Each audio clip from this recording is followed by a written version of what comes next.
SIR আবহে ফের জোড়া ভোটার কার্ড বিতর্ক।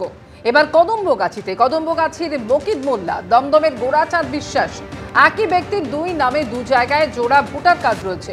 নির্বাচনের এই 2-3 জায়গায় ভোটদান স্বীকার অভিযুক্ত ভোটারের পরিবারের। কদম্বগাছির 28 নম্বর বুথের ভোটার তালিকায় নাম রয়েছে মকিদ মোল্লার। দমদমের ভোটার তালিকাতে একই ব্যক্তির নাম গোড়াচাঁদ বিশ্বাস। বাড়িতে গেলেও অভিযুক্ত মকিদ মোল্লার খোঁজ মেলেনি।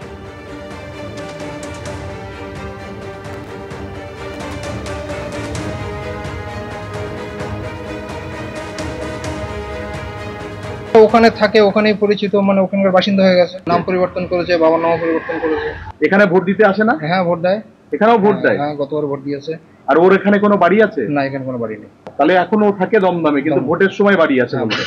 তৃণমূল তার ভোট ব্যাংক বাড়ানোর জন্য এবং এই অসত্য উপায়কে অবলম্বন করে জেতার জন্য একাধিক জায়গায় এরকম ভুয়ো ভোটার তৈরি করে রেখেছে, ভোট ব্যাংক তৈরি করে রেখেছে।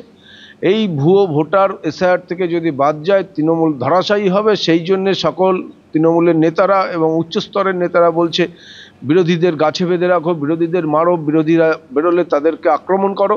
একটাই ভয়, ভুয়ো ভোটার বাদ চলে যাবে। যাদের দু জায়গায় নাম আছে, যারা ভুয়ো ভোটার, যারা অনুপ্রবেশকারী, যারা মরে গেছে, যাদের বিবাহ হয়ে শিফট হয়ে গেছে, সব ভোটার যেন বাদ যায়, ভোটার লিস্ট যেন নির্ভুল হয়।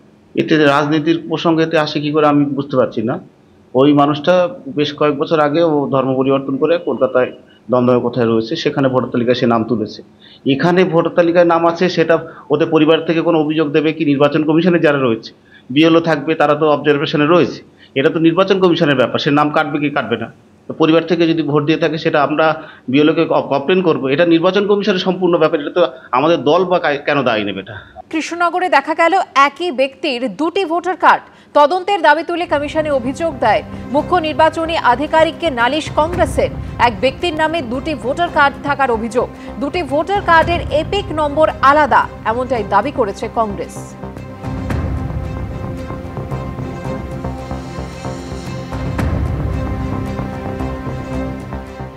এসআইআর আবহেই যে অভিযোগ উঠছে যে মৃতদের নামে এসআইআর এর ফর্ম দিতে বাধ্য করা হচ্ছে।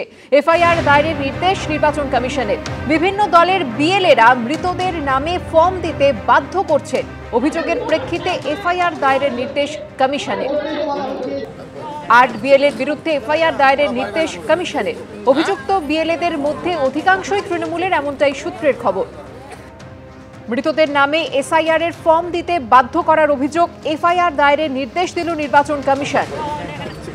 যে অভিযোগ উঠছে যে বিভিন্ন দলের বিএলএরা মৃতদের নামে ফর্ম দিতে বাধ্য করছেন। 8 বিএলএর বিরুদ্ধে এফআইআর দায়েরের নির্দেশ দিল নির্বাচন কমিশন।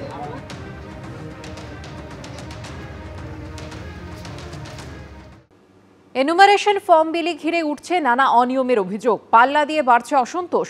উত্তর 24 পরগনার দত্তপুকুরে আইসিডিএস কেন্দ্রে এনুমারেশন ফর্ম বিলির অভিযোগ উঠল বুথ লেভেল অফিসারের বিরুদ্ধে। অন্যদিকে হুগলির বৈদ্যবাটিতে আবার সিপিএম এর বিএলএর বাড়িতে ফর্ম শর্টিং এর অভিযোগ উঠেছে বিএলওর বিরুদ্ধে। দুই ঘটনাকে কেন্দ্র করে উত্তেজনা ছড়ায় ওই দুই এলাকায়। ভোটার তালিকার বিশেষ সংশোধনের কাজ চলছে। নির্বাচন কমিশনের নিয়ম অনুযায়ী এনুমারেশন ফর্ম নিয়ে বাড়িতে বাড়িতে যাচ্ছেন বিএলওরা। কিন্তু এই আবহে ফর্ম বিলি ঘিরে বিএলওদের বিরুদ্ধে উঠছে নানান অনিয়মের অভিযোগও।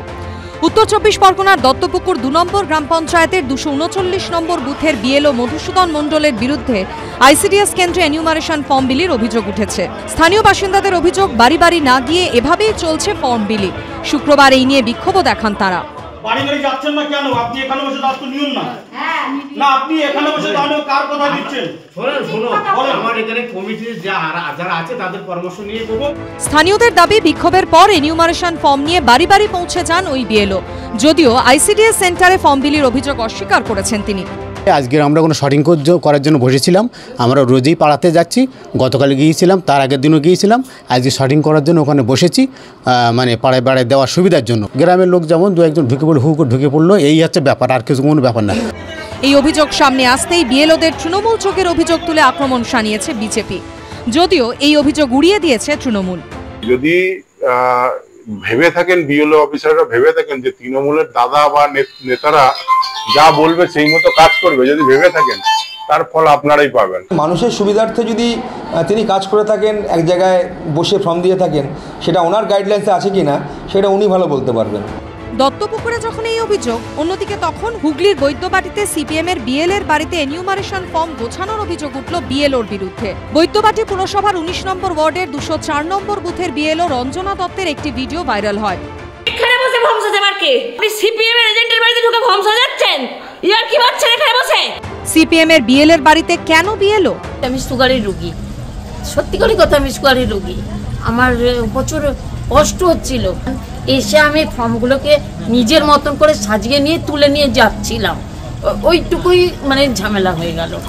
এই ঘটনায় প্রশাসনের দৃষ্টি আকর্ষণ করেছে তৃণমূল। 4 নম্বর যে বুথটা, এই 204 নম্বর বুথের অন্তর্গত যে বিএলও রয়েছে, উনি যে সিপিএম এর বিএলও 2 যে এজেন্ট দিয়েছে সিপিএম, তার বাড়িতে বসে ফর্ম শর্টিং করছেন। এসডি অফিসে জানাই, এটা একটা গুরুত্বপূর্ণ ফর্ম এসআইআর।